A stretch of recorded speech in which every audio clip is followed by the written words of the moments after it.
CNN When Kanji Sahara remembers 1942, he pictures throwing paper airplanes from his makeshift classroom in the Santa Anita Park grandstand.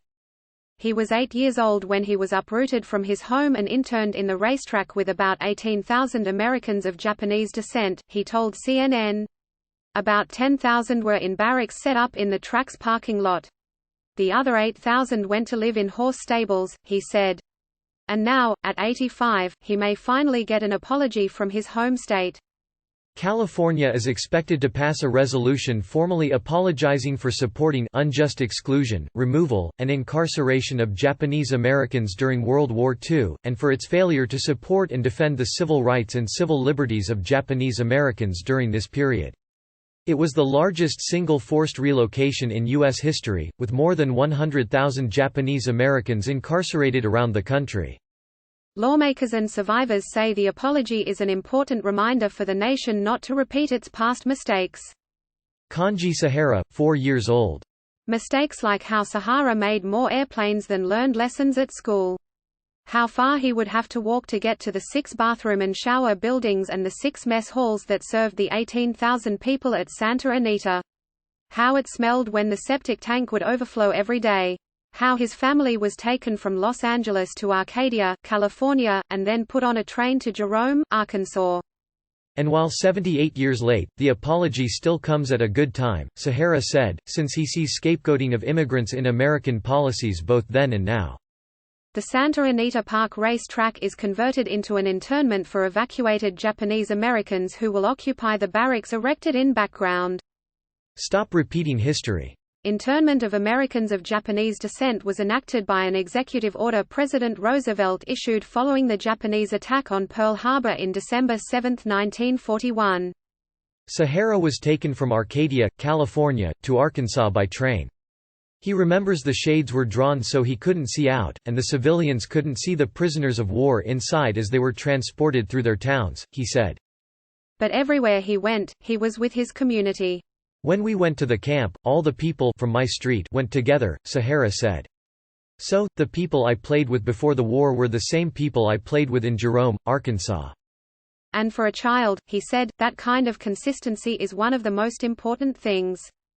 This is the first of 4,500 alien and American-born Japanese to be moved from famed Santa Anita Race Track Assembly Center to the new Rower relocation camp in Desca County, Arkansas. Which makes him all the more empathetic to the thousands of children separated from their parents at the U.S.-Mexico border between July 2017 and July 2018 due to a controversial zero-tolerance immigration policy. The U.S. government then struggled to reunite the families. Migrants in U.S. custody described unsanitary conditions, lack of access to showers and children living in windowless, freezing rooms with only a mat and an aluminum blanket. Sahara said he feels his community also connects with Muslim Americans over becoming targets of fear. In 2017, President Trump issued an executive order banning entry for 90 days by citizens from 7 Muslim-majority countries: Iraq, Syria, Iran, Libya, Somalia, Sudan and Yemen. Refugees from Syria were indefinitely halted under the order. After several challenges in court, a third version of the travel ban was upheld to restrict entry from Iran, Libya, Somalia, Syria and Yemen, along with Venezuela and North Korea. People of Japanese ancestry are really supportive of the Muslim people, Sahara said. They have candlelight vigils because I think we have to show the Muslim people that we support them. Suru for Solidarity, a Japanese-American organization advocating for immigrant and refugee communities, says their work is to tell the U.S. stop repeating history. Co-chair of the organization Carl Takei's grandmother was interned while her husband fought in Europe for the United States, which he said speaks to the senselessness of rounding up and incarcerating an entire community. That senselessness, he said, has shaped the way Japanese Americans look at modern immigration policies like forced removal and detention. As Japanese American survivors and descendants of U.S. concentration camps, we know imprisoning parents and children causes deep harm, Takei said. That's why Japanese Americans across the nation are organizing to demand that these modern-day concentration camps be shut down. Betty and Kuichi Takei in front of their military housing in Hattiesburg, Mississippi. What it means to reflect on past mistakes. California Assembly member Al Muratsuchi has proposed days of remembrance every February 19 since he took office. This year, he went beyond with a resolution for the state to offer a formal apology.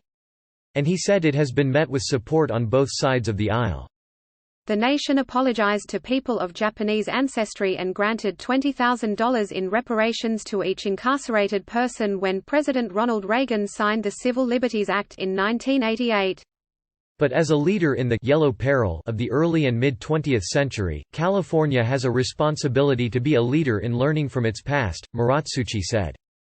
And while some might say the apology is long overdue from the state that prohibited people of Japanese ancestry from purchasing land in 1913 and approved a resolution in 1942 questioning the loyalty of anyone of Japanese origin, Muratsuchi said that the current political climate made this year an important year to reflect on past mistakes.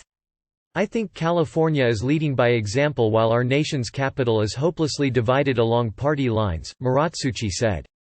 We are making a bipartisan apology so we can become a better country. But the apology does not mean the fight is over, Take said. Kanji Sahara. It's very important that this apology be paired with concrete steps to fight back against the immigration detention regime and the anti-immigrant policies that are now coming out of the federal government, he said. Sahara said those policies of separating families, and then the struggle to bring them back together, is unbelievable when thinking of his time incarcerated with his family. I think it would have been a whole different experience, Sahara said.